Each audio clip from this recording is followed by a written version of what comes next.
Good morning friends. आज अपन देखने जा रहे हैं total differential equation. Total differential equation में अपन देखने जा रहे हैं होमोजीनियस मेथड। पहले अपन ने नॉर्मल क्वेश्चन किए थे टोटल डिफरेंशियल इक्वेशन के, और अब करेंगे अपन होमोजीनियस मेथड के। तो अपन देखेंगे method for homogeneous. Total differential equation में क्या आएगा? मेथड फॉर होमोजीनियस, यानी होमोजीनियस इक्वेशन के लिए अपन मेथड देखने जा रहे हैं। Method for homogeneous equation. आपने टोटल डिफरेंशियल इक्वेशन क्या थी? P d x plus q d Y plus r d Z equal to 0। यह अपना टोटल डिफरेंशियल इक्वेशन का मेथड था। अगर ये total differential equation homogeneous form में होगी तो अपन इसमें दो केस देखेंगे कि कब कौन सा मेथड अपने को फॉलो करना है। तो पहला केस अपना होगा, इसमें होगा अगर p x plus Q Y plus are z, इसको अपन सोल्व करें और इक्वल टू 0 आ जाए, p x plus Q Y plus are z equal to 0 आ जाए, तब अपन पुट करेंगे देन पुट, तब अपन क्या पुट करेंगे? x equals to u z and y equals to v z. x की जगह तो क्या पुट कर देंगे? यू जेड, और y की जगह कर देंगे वी जेड पुट कर देंगे। और डी x भी चाहिए अपने को, और पूरी टर्म बनानी है अपने को u और z की फॉर्म में। तो x का क्या करेंगे? डिफरेंशिएशन करके dx निकाल लेंगे। dx इक्वल टू आ जाएगा u D z plus z d you. एक बार u को कांस्टेंट ले लेंगे, z का कर लेंगे, दूसरी बार z को कांस्टेंट लेकर u का कर लेंगे। इसी प्रकार अपन dy निकाल लेंगे। तो dy इक्वल टू हो जाएगा v d z plus z d we.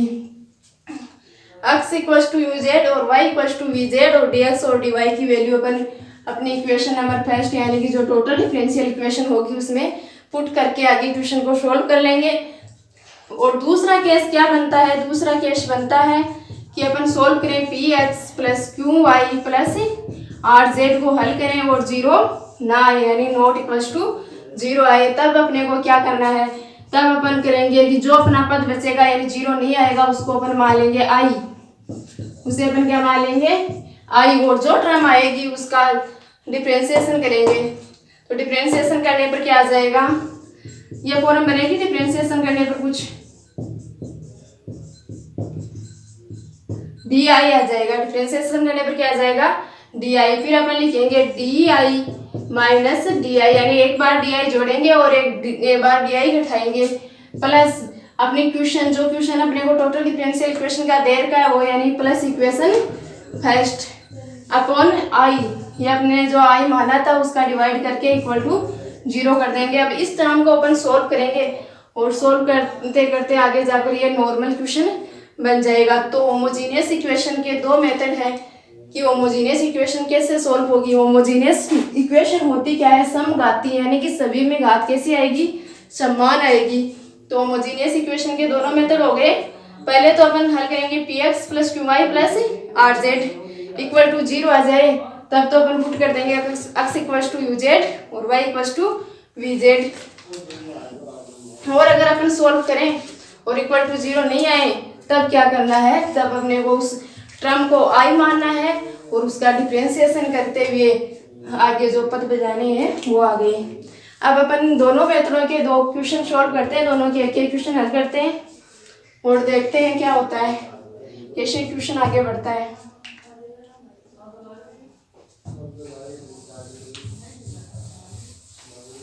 Starting का मेथड अपना पूरा वो नॉर्मल क्वेश्चन वाला ही रहेगा। पहले अपन इंटीग्रेबल चेक करेंगे कि ये क्वेश्चन इंटीग्रेबल है या नहीं। इंटीग्रेबल पहले तो क्वेश्चन आते ही अपन देखेंगे कि क्वेश्चन कौन सी फॉर्म में है, होमोजीनियस फॉर्म में है। तो होमोजीनियस फॉर्म में है तो पहले तो अपने को इंटीग्रेबल ही चेक करना है कि इंटीग्रेबल होगा या नहीं होगा। और अगर इंटीग्रेबल है तो इसमें होमोजीनियस फॉर्म है तो वो कंडीशन लगानी पड़ेगी, केस चेक करना पड़ेगा कि फर्स्ट केस आएगा या सेकेंड केस आएगा, और फिर उस केस के हिसाब से अपन करेंगे।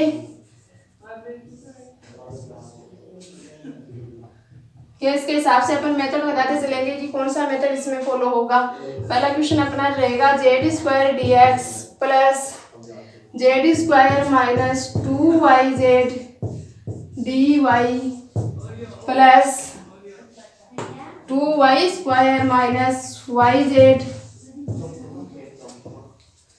Minus x Z D z. तो पहले तो देखते हैं कि क्वेश्चन होमोजेनियस टाइप का है क्या। अगर क्वेश्चन होमोजेनियस हो चाहे कोई भी क्वेश्चन हो, पहले तो अपने को चेक करना है इंटीग्रेबल है या नहीं। दूसरा, अगर होमोजेनियस क्वेश्चन है तो उसके दोनों केस देखने हैं अपने को कि कौन से केस को फॉलो करेगा और कौन से को नहीं करेगा। अगर फर्स्ट को फॉलो करता है तो अपन यानी इक्वल टू 0 आता है तो वैल्यू पुट कर देंगे, और इक्वल टू 0 नहीं आता है तो दूसरा मेथड अपन लगाएंगे। तो देखते हैं पहले इसमें इंटीग्रेबल की कंडीशन लगाते हैं। तो पहले तो अपन इसको देते हैं इक्वेशन फर्स्ट, और हेयर यहाँ पर अपन लिखते हैं कि p की वैल्यू क्या है। अपन ने देखा था p dx plus q dy plus r dz था, यानी dx का कोफिशिएंट क्या था, p था। तो यहाँ पर dx का कोफिशिएंट क्या है, z स्क्वायर। तो p की वैल्यू क्या आ गई, z स्क्वायर।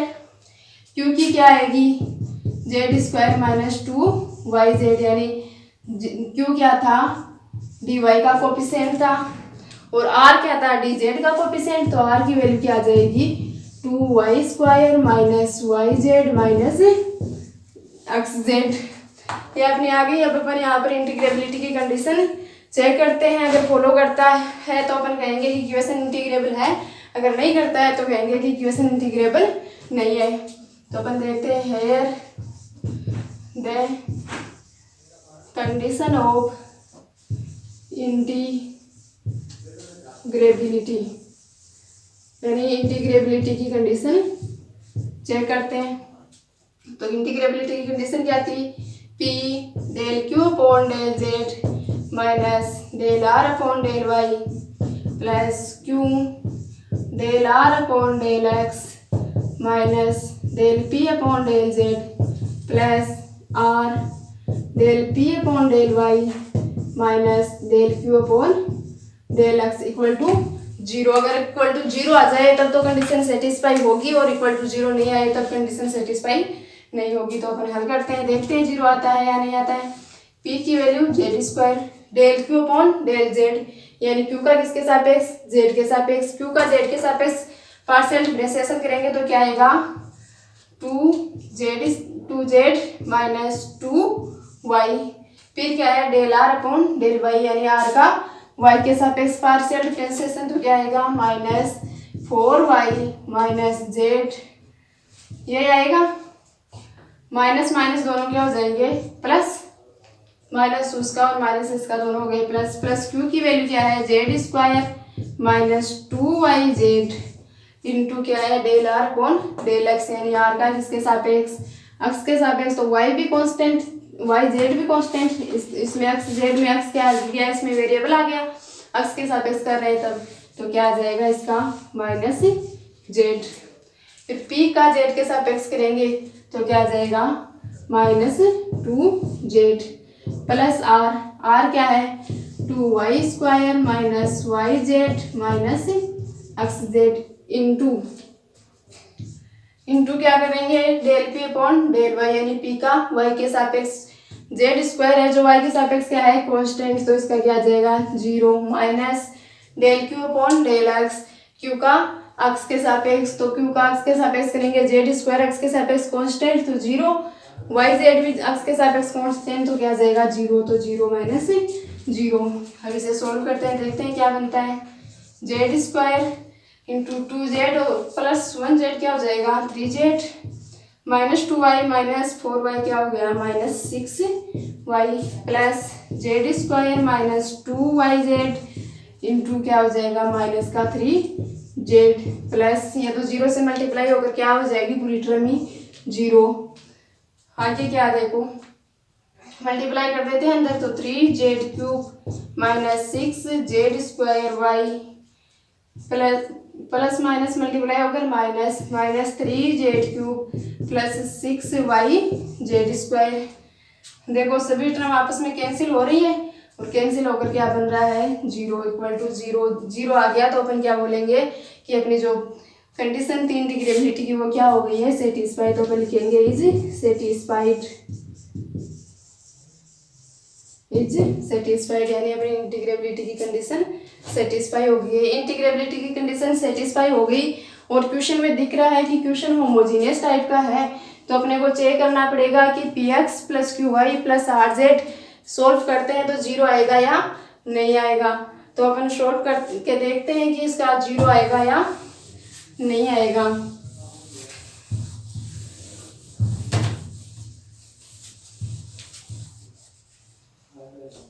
तो देखते हैं p x plus Q Y plus are z, इसको सोल्व करके देखते हैं कि ये जीरो दे रहा है या कुछ अलग वैल्यू दे रहा है।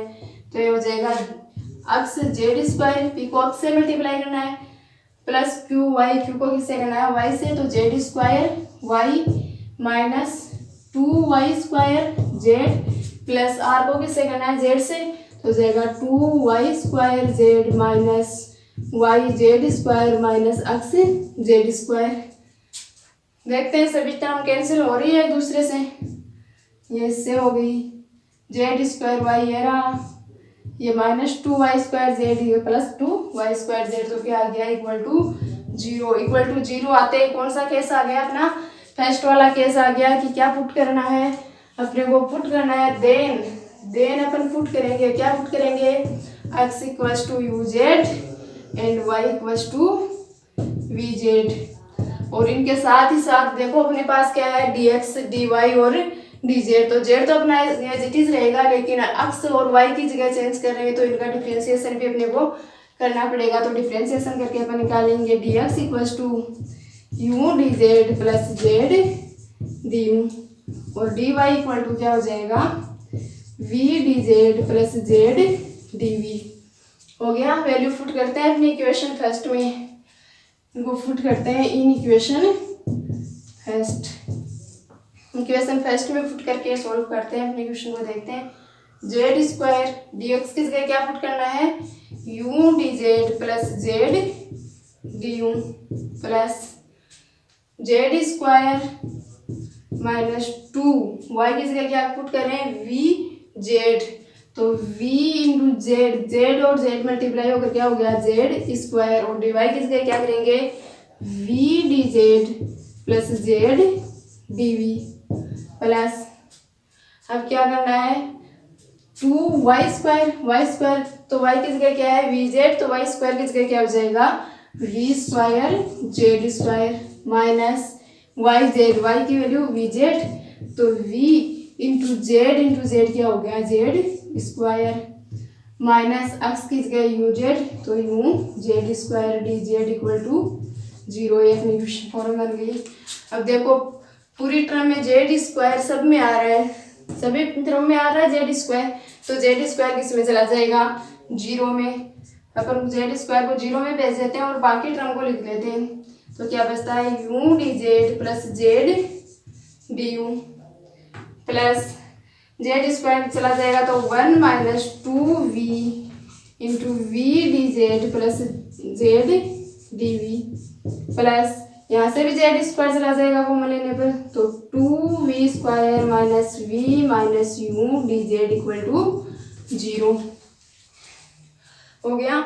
अब अपन मल्टीप्लाई कर देते हैं और देखते हैं क्या रिजल्ट बनता है। तो u d z plus z d u plus 1 का मल्टीप्लाई करते हैं तो v d z plus z d v minus 2v का मल्टीप्लाई करते हैं तो minus 2v square d z minus 2v z d v plus Z का इन सबके साथ में डी जेड का सबके साथ में मल्टीप्लाई कर देते हैं और देखते हैं कौन सी टर्म कैंसिल आउट होती है। तो 2v square d z minus v d z minus u d Z equal to zero.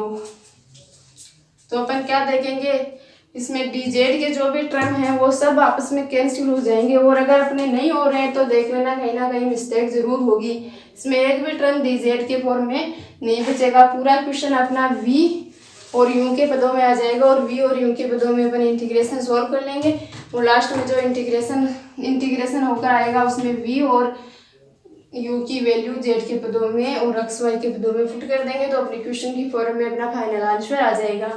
तो देखते हैं z वाली टर्म कैंसिल हो रही है क्या u डी जेड, तो देखो माइनस u डी जेड ये रहा, फिर v डी जेड, तो v डी जेड प्लस का है उधर माइनस का v डी जेड ये रहा माइनस 2v² dz, तो इधर प्लस का ये रहा, हो गए dz की सभी टर्म कैंसिल। अब इसके साथ में जो बचा है वो लिख देते हैं z d u plus z d v minus 2v d v equal to 0। अब देखो सभी में जेड है तो जेड कॉमन आकर के यहाँ चला जाएगा, 0 में चला जाएगा जेड कॉमन आकर के, तो लिखेंगे अपन क्या बचा है, जो पद बचा है वो लिख देंगे d u plus d v minus 2v d v equal to 0। अपन देख रहे हैं कि अपने पद u और v की फॉर्म में क्वेश्चन आ चुका है, और u और v की फॉर्म में क्वेश्चन आने के साथ साथ क्वेश्चन अपना बिल्कुल इजी हो गया, नॉर्मल वे का हो गया, अपन आसानी से इसका इंटीग्रेशन कर सकते हैं। तो देखो इसका इंटीग्रेशन करके फाइनल रिजल्ट तक पहुंचते हैं।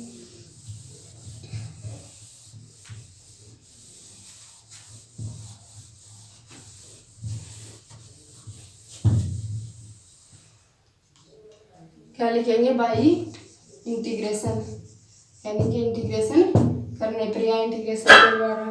तो इंटीग्रेशन नॉर्मल फॉर्म में हो जाएगा, डी यू के साथ कुछ भी नहीं है, मतलब 1, तो 1 का इंटीग्रेशन क्या हो जाएगा, यू के सापेक्ष यू प्लस डी वी का v माइनस 2v का क्या हो जाएगा 2 into v square upon v equal to constant, 2 से 2 कैंसिल, क्या हो जाएगा u plus v minus v square equal to c।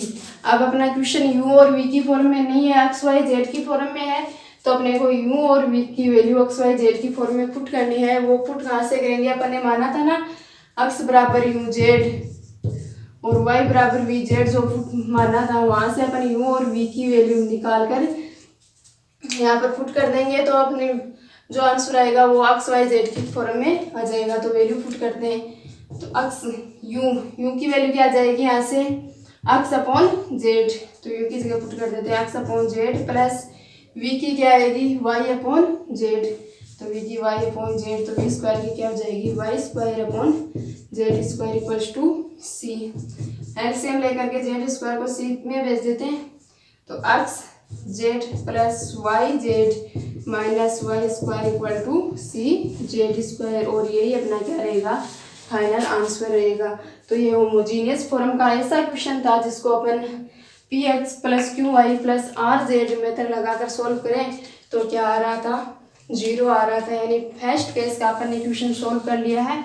अब अपन नेक्स्ट क्वेश्चन देखेंगे जिसमें सॉल्व करेंगे p x plus Q Y plus are z और वो 0 के बराबर नहीं आएगा, तो अपने दोनों मेथड के क्वेश्चन सॉल्व हो जाएंगे। और एक इस क्वेश्चन में सबसे ज़्यादा ध्यान देने की बात क्या है, लास्ट में अपन एक्स वाई डी एक्स और डी वाई की वैल्यू जब पुट कर देते हैं तो वो पुट करने के बाद में अपन क्वेश्चन को सॉल्व करते हैं, तो क्वेश्चन सॉल्व करने के बाद में अपने पास डी जेड की कोई टर्म नहीं बचनी चाहिए।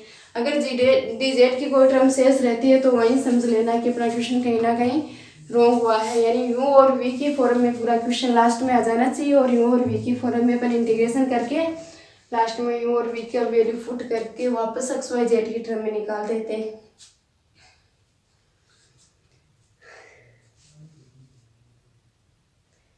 नेक्स्ट क्वेश्चन देखते हैं अपन,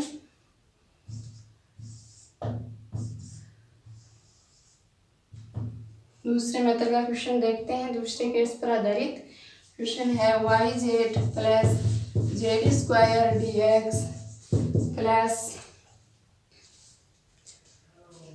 प्लस में minus x Z D Y plus x Y D Z equal to 0। वही इसमें करेंगे, पहले इसमें इंटीग्रेबिलिटी की कंडीशन चेक करेंगे, इंटीग्रेबल है तो अपन क्वेश्चन को देखेंगे ये होमोजीनियस है या नहीं। क्वेश्चन तो दिख ही रहा है, सभी 2 की घात में आ रहे हैं, यानी कि 2 की पावर में सभी क्वेश्चन बन रहे हैं, मतलब होमोजीनियस है, समगति है। तो अपन कैसे बना लगाएंगे p x plus Q Y plus are z वाला कि उससे क्या होता है फिर देखेंगे। तो पहले अपन यहाँ पर निकालेंगे हेयर, तो अपनी इक्वेशन को नाम दे देंगे इक्वेशन फर्स्ट, और निकालेंगे हेयर पी इक्वल्स टू क्या आ जाएगा y Z plus Z square, और क्यू इक्वल क्या आ जाएगा माइनस एक्स जेड, और आर इक्वल टू क्या आ जाएगा एक्स वाई। पी क्यू और आर आसानी से आप समझ गए होंगे।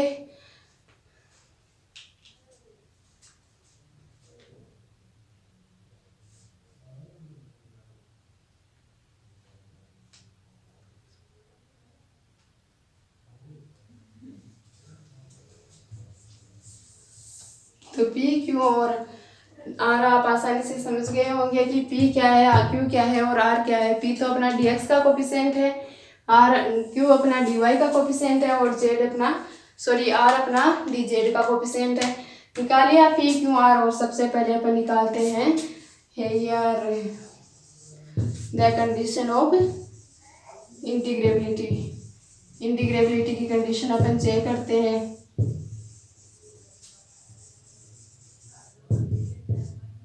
Here the condition of integrability condition है p del q upon del z minus del r upon del y plus q del r upon del x minus del p upon del z plus r del p upon del y minus del q upon del x। Check करके देखते हैं कि integrable है या नहीं है। तो put करते हैं वैल्यू। p की वैल्यू क्या है, Y Z plus Z square into del q upon del z q का जेड के सापेक्ष पार्शियल डिफरेंशिएशन तो minus x minus del r upon del y y का आर का वाई के सापेक्ष पार्शियल डिफरेंशिएशन तो माइनस एक्स प्लस क्यू क्या है अपने पास माइनस का x z into del r upon del x r का एक्स के सापेक्ष तो y minus del p upon del z p का जेड के सापेक्ष तो minus y plus minus 2z plus r है अपना x y into del p upon del y p का वाई के सापेक्ष पार्शियल डिफरेंशिएशन तो जेड और जेड स्क्वायर का क्या 0 minus del q upon del x q का एक्स के सापेक्ष पार्शियल डिफरेंशिएशन तो माइनस का माइनस माइनस दोनों क्या हो जाएंगे प्लस तो प्लस का जेड। सोल्व करते हैं, देखिए क्या बनता है। माइनस एक्स और माइनस एक्स जेड होकर क्या हो गए माइनस के 2x माइनस के 2x का मल्टीप्लाई करते चलते माइनस के 2x y z minus 2x z square minus का एक्स जेड ये वाई से वाई कैंसिल हो गया, एक प्लस का और एक माइनस का एक्स जेड इंटू माइनस का 2z तो क्या हो जाएगा प्लस का 2x z square plus Z plus Z क्या हो गया 2z इंटू एक्स वाई क्या हो जाएगा प्लस का 2xy जेड। तो देखते हैं माइनस का 2xy जेड प्लस का 2xy जेड माइनस का 2x जेड स्क्वायर प्लस का 2x जेड स्क्वायर क्या आ गया फाइनल अपना 0। तो अपन क्या कहेंगे कि ये जो कंडीशन है वो इंटीग्रेबिलिटी कंडीशन को सेटिस्फाई करता है। तो अपन लिखेंगे इज सेटिस्फाइड, यानी ये इंटीग्रेबल तो है, इसका इंटीग्रेशन तो होगा ये तो श्योर है। अब इंटीग्रेशन होगा और होमोजीनियस फॉर्म में है तो अपन इसमें चेक करते हैं कि होमोजीनियस फॉर्म में कौन सा मेथड अपने को लगाना पड़ेगा। तो अपन देखते हैं p x plus Q Y plus are z की वैल्यू। पी को एक्स से मल्टीप्लाई तो x Y Z plus x Z square. Q को किससे वाई से तो माइनस का एक्स जेड है, वाई से करेंगे तो माइनस का x Y Z plus r को किससे करना है जेड से तो एक्स वाई को आर जेड से गुणा करेंगे तो एक्स वाई जेड। देखते हैं प्लस का एक्स वाई जेड से प्लस का एक्स वाई जेड कैंसिल, पूरी टर्म कैंसिल नहीं हो रही, मतलब कि क्या आ रहा है not equal to 0। Not equal to 0 आ रहा है तो जो टर्म अपने पास में बच गई उन टर्म को क्या मानना है, उन टर्म को अपन आई मानेंगे और आगे सॉल्यूशन करते चलेंगे। तो टर्म क्या बच गई अपने पास X Y Z plus x Z square, इसको क्या मान लेंगे अपन इक्वल टू आई, से इसको आई मान लिया और इसे सॉल्व करते हैं। दोनों टर्म में एक्स जेड कॉमन आ रहा है तो कॉमन ले लेंगे x z into y plus z बच गया, इसमें वाई बच गया उसमें जेड इक्वल टू आई। अब अपन इन ये जो अपने पास टर्म आई है उसका पार्शियल डिफरेंशिएशन करके डिफरेंशिएशन करके डी आई की वैल्यू निकालेंगे और आगे इक्वेशन को बढ़ाएंगे।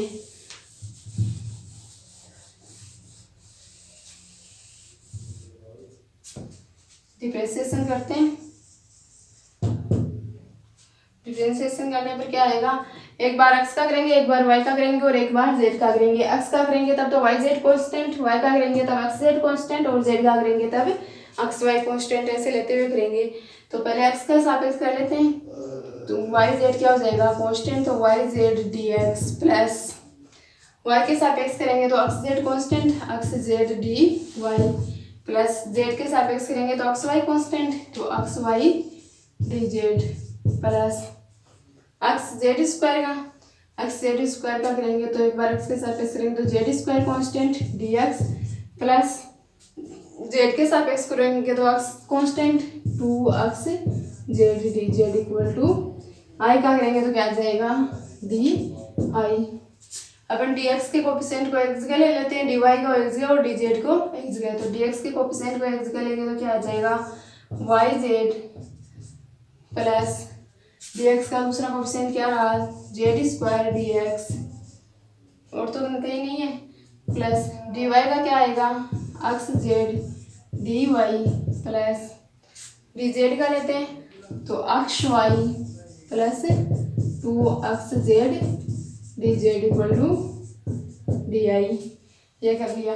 अपनी नेक्स्ट टर्म क्या रहेगी, नेक्स्ट टर्म रहेगी जो अपनी टोटल डिफरेंशियल इक्वेशन है उसको, उसमें अपन इस आई से डिवाइड करेंगे। टोटल डिफरेंशियल इक्वेशन को आई से डिवाइड करने पर देखते हैं क्या मिलता है। तो देखो फ्रॉम इक्वेशन फर्स्ट यहाँ पर लिख सकते हैं गिवन टोटल डिफरेंशियल इक्वेशन, तो यहाँ लिखेंगे y Z plus Z square D x minus x Z D Y plus x Y D Z equal to 0। और इसको किससे डिवाइड करते हैं, आई से डिवाइड कर देते हैं, तो डिवाइड बाई आई। 0 में आई का डिवाइड देंगे तो 0 ही रहेगा। अब इसमें अपन क्या करते हैं डी आई जोड़ते हैं और डी आई घटाते हैं। तो देखते हैं डी आई जोड़ते हैं और घटाते हैं तब क्या होता है। तो यह जाएगा D i minus d i into sorry plus y Z plus Z square D x minus x Z D Y plus x Y D Z equal to 0 upon i. D i जोड़ दिया और D I separate कर दिया यानी घटा दिया। तो एक डी आई की वैल्यू पुट कर देते हैं, जो जोड़ा है उसको एज इट इज रखने देते हैं और जो घटाया उसमें डी आई की वैल्यू पुट कर देते हैं। तो डी आई माइनस डी आई की वैल्यू क्या थी अपने पास में, जो अपन ने डिफ्रेंशिएशन करके निकाली थी, कोफिशिएंट को अलग अलग सेट करके वो पुट करते हैं। तो डी आई की जगह पुट करते हैं y Z plus Z square D x plus x Z D Y plus x y plus 2x Z D z plus अपना क्या है question y Z plus Z square D x minus x Z D Y plus x Y D z upon i equal to 0। अब देखते हैं कौन कौन सी term cancel out हो रही है और कौन सी नहीं हो रही है। तो देखना dx का कोफिशिएंट इधर प्लस माइनस का सॉरी ये सब डी आई को माइनस कर रहे हैं तो ये सब क्या हो जाएगी माइनस की टर्म हो जाएगी सभी। माइनस टी आई की वैल्यू पुट की है ना, तो सारे के सारे चिन्ह क्या हो जाएंगे चेंज हो जाएंगे और चेंज होकर क्या हो गए सारे माइनस हो गए। तो इधर y z minus z square D x minus का और इधर प्लस का, ये तो एज इट इज कैंसिल हो गया। इधर देखना माइनस का एक्स जेड और माइनस का एक्स जेड डी वाई का कोफिशिएंट तो दोनों ऐड होंगे और फिर वाई जेड में यहाँ पर माइनस का एक्स वाई और यहाँ पर प्लस का एक्स वाई, तो ये टर्म तो इसमें कैंसिल हो जाएगी और क्या बचेगा 2x जेड डी जेड। तो आगे देखते हैं क्वेश्चन को।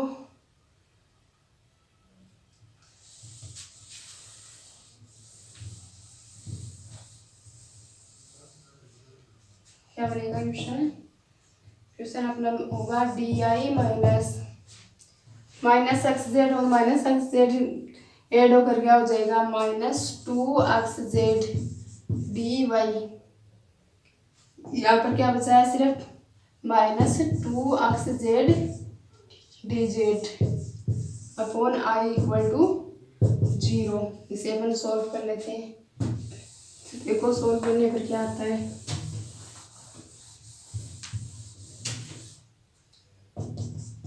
di/i माइनस 2xz दोनों में कॉमन आ जाएगा तो माइनस 2xz इंटू क्या बच गया dy/dz बटा i। अब अपन क्या करेंगे, अपने क्वेश्चन की जो सेकेंड टर्म है उसमें i की वैल्यू पुट कर देंगे। अपने पास i की वैल्यू क्या आई थी, अपने पास जो i की वैल्यू आई थी i इक्वल जो अपने माना था i को वो था xyz plus xz square equal to i, यही माना था अपन ने i की वैल्यू। तो ये अपन इस क्वेश्चन में सोल्व करने के बाद में अपने पास ये क्वेश्चन बच गया था कि xz कॉमन ले लिया था, y प्लस z की फॉर्म में आई थी i की वैल्यू। ये सॉल्व करने के बाद में जो वैल्यू आई थी वो यहाँ पर पुट करेंगे और अपना आगे इंटीग्रेशन देखेंगे। तो सिर्फ सेकंड टर्म में अपन i की वैल्यू पुट करते हैं। फर्स्ट टर्म तो i के सापेक्ष अपने को इंटीग्रेशन करना है और i की टर्म है, लेकिन सेकंड में देखो dy और dz के सापेक्ष अपने को इंटीग्रेशन करना है और यहाँ पर i की टर्म में लिखेंगे तो इंटीग्रेशन पॉसिबल नहीं है, इसलिए सेकंड टर्म में केवल अपन i की वैल्यू पुट करेंगे। तो ये आ जाएगा di/i minus 2xz dy plus dz upon i की वैल्यू पुट करते हैं अपन क्या है xz into y plus z। तो xz से तो xz कैंसिल इक्वल टू 0 और dy upon dz dy plus dz upon y plus z। तो इंटीग्रेशन आसानी से हो जाएगा, एक तरह से वो हो गया dx अपॉन x वाला तो लो आ जाएगा आसानी से।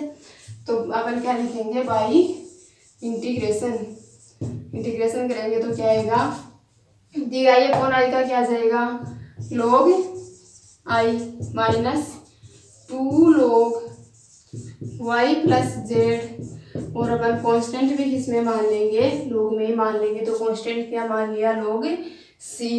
हल करेंगे log a minus log b लगा देंगे और ये साथ में जो मल्टीप्लाई है वो इसकी घातांक में चली जाएगी, तो सिंपल ही आता है ऐसे भी वो। तो log i log a minus log b होता है तो क्या होता है log a अपॉन b। तो ये क्या हो जाएगा log i upon y plus Z का square equal to log c।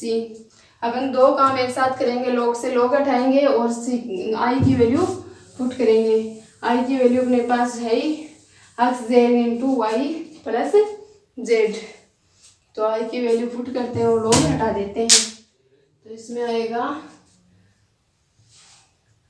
xz y plus Z upon y plus Z का whole square equal to c। y plus Z से y plus Z cancel हो जाएगा और जो शेष y plus Z है उसको c में मल्टीप्लाई कर देंगे तो c into y plus z, यही अपना क्या रहेगा फाइनल सॉल्यूशन रहेगा। तो ये हो गया आज के होमोजीनियस मेथड के दोनों टाइप के क्वेश्चन। पहला तो p x plus Q Y plus are z equal to 0 आया था और दूसरा नॉट इक्वल टू 0 आया। तो दोनों मेथड के क्वेश्चन हो गए।